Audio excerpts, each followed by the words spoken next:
Hello दोस्तों, welcome back to my YouTube channel. आज हम फिर एक मर्तबा आपकी खिदमत में एक नए वीडियो के साथ हाज़िर हुए हैं। दोस्तों, हम वीडियो शुरू करने से पहले दो तीन बातें आपसे करना चाहेंगे। सबसे पहले तो ये कि देखिए, अब इलेक्शन जब हो जाएगा उसके बाद रिज़ल्ट आएगा, तो रिज़ल्ट के फ़ौरन बाद एग्ज़ाम होना है। आप इस बात को ध्यान में रख लें। अभी भी कुछ लोग हैं कि जो इसी उम्मीद पर बैठे हैं कि अभी बहुत टाइम है, जब डेट आएगी जब तैयारी कर लेंगे। याद रखना, जब डेट आएगी तो आनन फानन में एग्ज़ाम होगा और वो वक्त इतना मुख्तसर होगा कि आप लोग तैयारी नहीं कर पाएंगे। ठीक है नहीं? तो आप लोग अभी से कमर बांध लें, थोड़ा थोड़ा मुख्तसर करके आप लोग रोज़ तैयारी करें। कुछ ना कुछ ज़रूर पढ़ें, कुछ ना कुछ नोट करें, रोज़ ज़रूर करें। 2 क्वेश्चन, 3 क्वेश्चन, 5 क्वेश्चन, 10 क्वेश्चन आप ज़रूर नोट करें।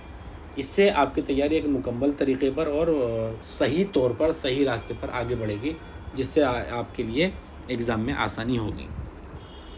ठीक है दोस्तों, तो आइए आज का वीडियो शुरू करते हैं हम। तो आज का जो टॉपिक है हमारा वो है नाविल गौदान।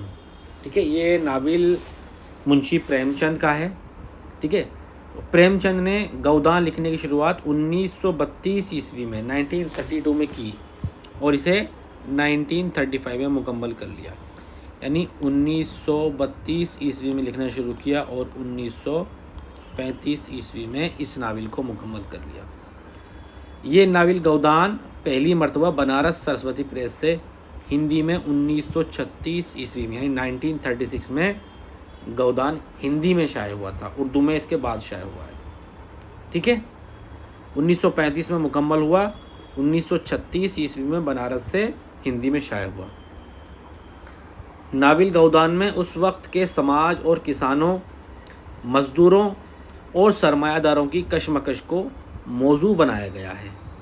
इस नावल में प्रेमचंद ने देहाती ज़िंदगी पर खुसूसी तवज्जो दी है और मेहनतकश तबका, ख़ासकर किसान को मरकज़ियत अता की है। ये याद रखना आप। ठीक है, नाविल गौदान उर्दू में पहली मरतबा 1937 ईस्वी में शाया हुआ। ठीक है, हिंदी में 1936 और उर्दू में 1937 ईस्वी में मकतबा जामिया दिल्ली से शाया हुआ। ये उर्दू में पहली मरतबा 1937 ईस्वी में मकतबा जामिया दिल्ली से शाया हुआ। नाविल गौदान में ब्राह्मणों के तशद्दुद और हरिजनों के मसाइल को पेश किया गया है। यानी ऊंची ज़ात वाले लोग निचली ज़ात वाले लोगों पर किस तरह से तशद्दुद क्या करते थे। गोबर और धनिया इस नावल के 2 इम्पोर्टेंट किरदार हैं। गोबर और धनिया ये 2 ऐसे किरदार हैं जिसको प्रेमचंद ने इनकलाबी शऊर का नुमाइंदा बनाकर पेश किया है।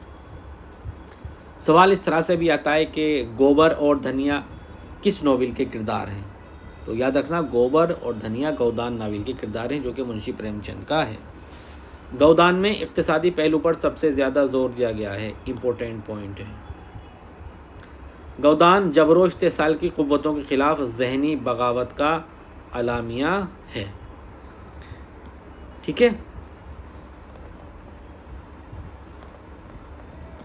डॉक्टर फ़खरुल इस्लाम आज़मी कहते हैं कि गौदान को प्रेमचंद का माशरती नावल करार दिया जा सकता है। माशरती नावल करार दिया जा सकता है जो अपने अहद के समाजी और माशरती हालात और वाक़यात की एक मबसूत तारीख़ या दस्तावेज़ की हैसियत रखता है, जो उस वक्त के मखसूस सियासी हालात के नतीजे में सामने आते हैं। हूरी ये भी एक किरदार है इसका, नाविल गौदान का एक इम्पोर्टेंट किरदार ये भी है। हूरी हिंदुस्तानी समाज की रवायत पसंदी, सब्र और किस्मत परस्ती का पैकर है। जो ये हूरी है ये कहता है कि अब सब कुछ ऐसे ही चला रहा है, रिवायत है ये, और बस सब्र करो। जो हो रहा है नहीं कि अगर कोई जुल्म भी कर रहा है इन पर तो कहता है सब्र करो, बस ऐसे ही होता चला आया है, ज़मींदार लोग ऐसे ही करते आए हैं। ठीक है, लेकिन जो इसका बेटा है गोबर वो इससे बगावत करता है और कहता है ऐसा कैसे होने देंगे हम। ठीक है, गौदान को गांधीयाई फ़लसफ़ा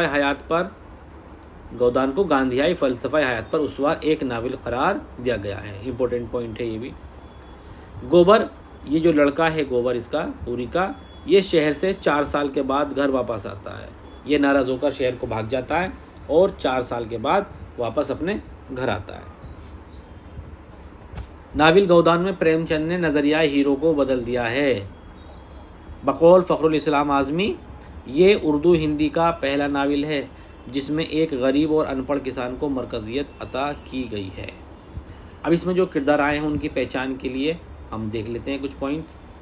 हूरी कौन है? एक गरीब मगर बाइज़्ज़त किसान है।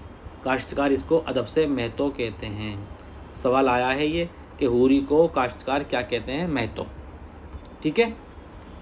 धनिया हूरी की बीवी है और उसे इस नावल की हीरोइन करार दिया गया है। धनिया को हूरी, जो हूरी की बीवी है, उसको इस नावल गौदान की हीरोइन करार दिया गया है। गोबर हूरी का लड़का है जिसकी उम्र 16-17 साल है। इम्पोर्टेंट पॉइंट है, गोबर की उम्र कितनी है? 16-17 साल। सोना और रूपा ये हूरी की लड़कियां हैं दो। हीरा हूरी का छोटा भाई है।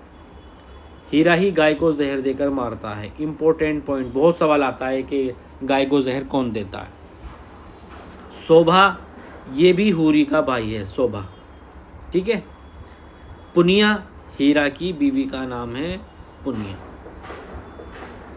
झनिया भोला अहीर की बेवा लड़की है। जो ये झनिया है ये भोला अहीर की बेवा लड़की है जिसे गोबर से इश्क हो जाता है और गोबर उसको घर से लेके चला जाता है।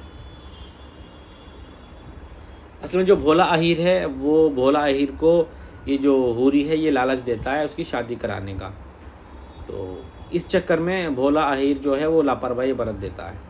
ठीक है। राम सेवक हूरी अपनी बेटी रूपा की शादी 200 रुपयों के एवज इसी से कर देता है। याद रखना, हूरी की जो बेटी है रूपा, उसकी शादी राम सेवक से होती है 200 रुपयों के एवज।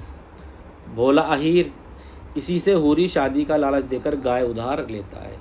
ये उससे गाय उधार लेता है, उसको शादी का लालच देता है कि हमारे गांव में रिश्तेदारी में एक बेवा है और उससे मैं तेरी शादी करा दूंगा। तो भोला अहीर इसको गाय देता है कि उधार ले जा और देते रहना पैसे मुझे बाद में।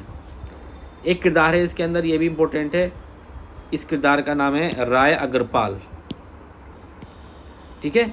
राय अग्रपाल ये हूरी के गांव बेलारी के ज़मींदार हैं। इम्पोर्टेंट किरदार है ये। हूरी का जो गांव है बेलारी, याद रखना, हूरी का गांव कौन सा है? बेलारी। उसके ज़मींदार हैं राय अग्रपाल। अग्रपाल का किरदार ज़मींदाराना तबके की बदलती नफ्सियात और मिजाज को जाहिर करता है। मिस्टर मेहता ये फ़िलासफ़ी के प्रोफेसर हैं। मिस्टर खन्ना बैंक मैनेजर हैं और शर्मा मिल के डायरेक्टर हैं। डॉक्टर मिस मालती गोविंदी ये मिस्टर खन्ना की बीवी हैं।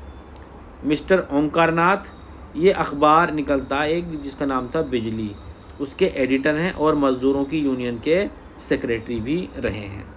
इम्पोर्टेंट किरदार है ये। मिस्टर ओंकारनाथ मज़दूरों की यूनियन के सेक्रेटरी हैं। सवाल पूछ लिया गया है कि जो यूनियन थी मज़दूरों की उसके सेक्रेटरी का क्या नाम था? मिस्टर ओंकारनाथ। मिर्ज़ा खुर्शीद इम्पोर्टेंट किरदार है ये भी इसका। मज़दूरों की यूनियन के सदर हैं ये। मज़दूरों की यूनियन के सेक्रेटरी कौन है? ओंकारनाथ। और मज़दूरों की यूनियन के सदर हैं मिर्ज़ा खुर्शीद। श्याम बिहारी ये वकील हैं। सूरज प्रताप सिंह ये राय अग्रपाल का मुकाबला कौंसिल की मेंबरी के इंतखाब में इसी से था। ठीक है। रुद्रपाल राय अग्रपाल का लड़का जो मालती की बहन सरोज को भगा ले गया था, रुद्रपाल। मीनाक्षी ये राय अग्रपाल की लड़की है। ठीक है। आगे बढ़ते हैं। पंडित दाता दीन इसका किरदार है। माता दीन पंडित दाता दीन का लड़का है जो सलिया चमारन से नाजायज़ ताल्लुकात रखता है। सलिया भी इसके अंदर एक, या सिलिया एक कैरेक्टर है। चुनून गोबर और झनिया का लड़का है। ठीक है। गोबर तो चला जाता है, शहर भाग जाता है, झनिया घर पे रह जाती, तो उसके पीछे ये लड़का होता है जिसका नाम है चुनून। ढोड़ी चौधरी इससे हूरी बांसों का सौदा करता है। जो बांस होते हैं जिनके खेत होता है तो उसमें जो बांस होते हैं उसका सौदा ढोड़ी चौधरी से करता है। नाविल गौदान में हर तबके के नुमाइंदा किरदार मौजूद हैं।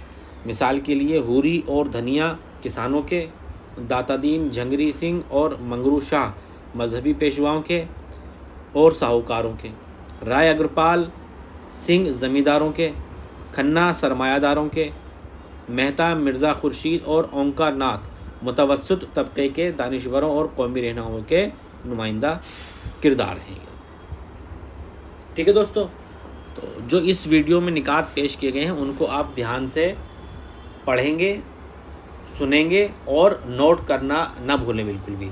जब भी आप वीडियो देखें, कोई भी वीडियो हो चाहे, आप एक नोटबुक और पेन पेंसिल ज़रूर लेके बैठा करें, ताकि जो आपके याद होने ना होने वाली चीज़ें हैं या कोई चीज़ नई आपके सामने आ रही है, ताकि आप उनको नोट कर सकें। जब नोट चीज़ हो जाएगी तो आपको उसके चांस ज़्यादा हैं कि आप उसको याद रख सकें। ठीक है दोस्तों, तो मैं उम्मीद करता हूँ आप लोगों को हमारी वीडियो अच्छी लगी होगी, पसंद आई होगी। अगर आपको हमारी वीडियो पसंद आई है तो लाइक, शेयर और कमेंट करना ना भूलें, और साथ ही सब्सक्राइब ज़रूर करें। ठीक है दोस्तों, खुदा हाफिज़।